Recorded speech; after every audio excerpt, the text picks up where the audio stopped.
ஓம் சக்தி. இப்போ நவராத்திரியோட பெருமைகள் எல்லாருக்கும் தெரிஞ்சிருக்கும். அதில் முக்கியமாக பெண்களுக்கு பெருமை சேர்க்கக்கூடிய இந்த 9 நாட்கள், அதாவது பெண்களுக்கு உள்ள சக்தி 3 சக்திகள்: இச்சாசக்தி, ஞானசக்தி, கிரியாசக்தி. இந்த 3மே ஒவ்வொரு பெண்களிடம் உள்ளது. அதனால்தான் வெற்றி பெறும் ஒவ்வொரு ஆணுக்கு பின்னால் ஒரு பெண் இருக்கிறாள் என்று சொல்வார்கள்.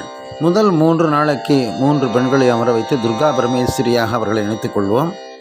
அடுத்த 3 நாட்களுக்கு வயதான சுமங்கலிகளை அமர வைத்து மகாலட்சுமியாக அவர்களுக்கு நினைத்து பூஜை செய்வோம்.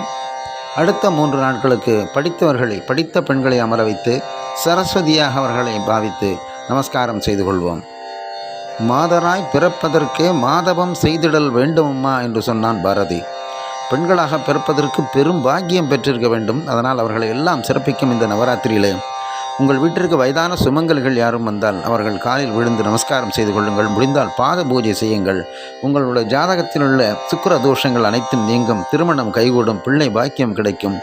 தெய்வம் மனுஷ ரூபேனா என்று சொல்வார்கள். அதனால் அதாவது ஒரு பெண் மனசு வந்து உங்களை வாழ்த்தினால் நிச்சயமாக அது பலிக்கும். அந்த வாய்ப்பை நீங்கள் நவராத்திரியில் பயன்படுத்திக் கொள்ளுமாறு அன்போடு கேட்டுக்கொள்கின்றேன். நன்றி, வணக்கம்.